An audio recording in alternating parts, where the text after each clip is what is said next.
Hello, my name is Patricia and I'm here today to give you a couple of training tips to use on your Multi-Touch Elite Panasonic.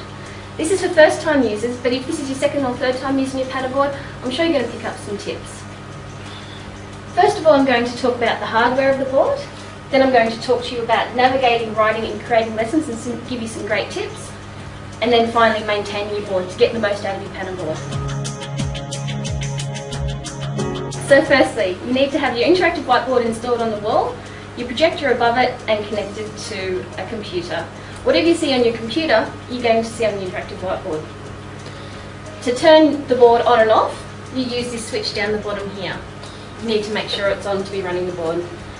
It's got an inbuilt stereo speakers located at the base of the board, and the volume switch is located at the side.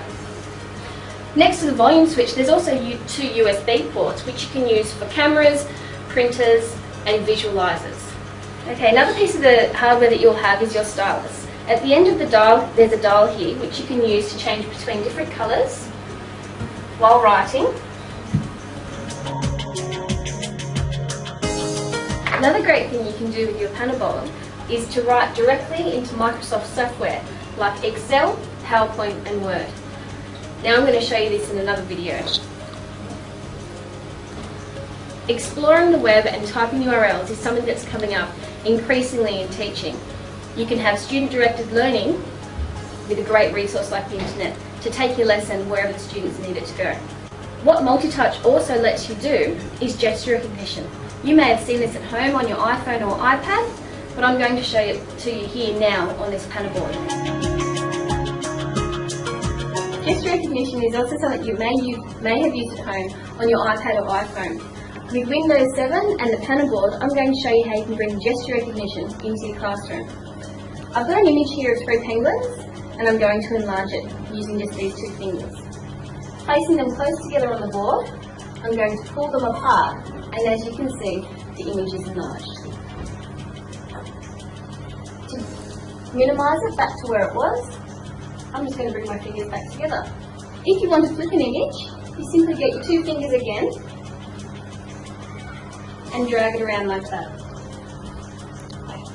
You can then enlarge again and do whatever you want. This gesture recognition technology is becoming increasingly abundant on the internet. An example I have here is on Google Maps. I'm going to, just like with the penguins, use my 2 fingers and enlarge this. And as you can see, I've used gesture recognition.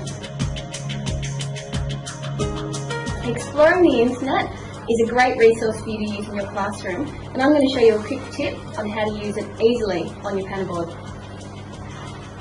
To bring up the Internet Explorer, you just use your finger like a mouse as before, and then to type the URL, with Windows 7, there's a great function that you can use.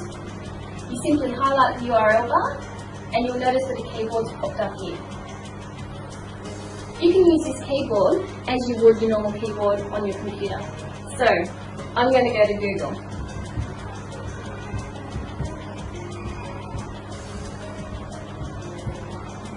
And enter. This will bring me to Google. You can also use handwriting to write into these URLs. Or search.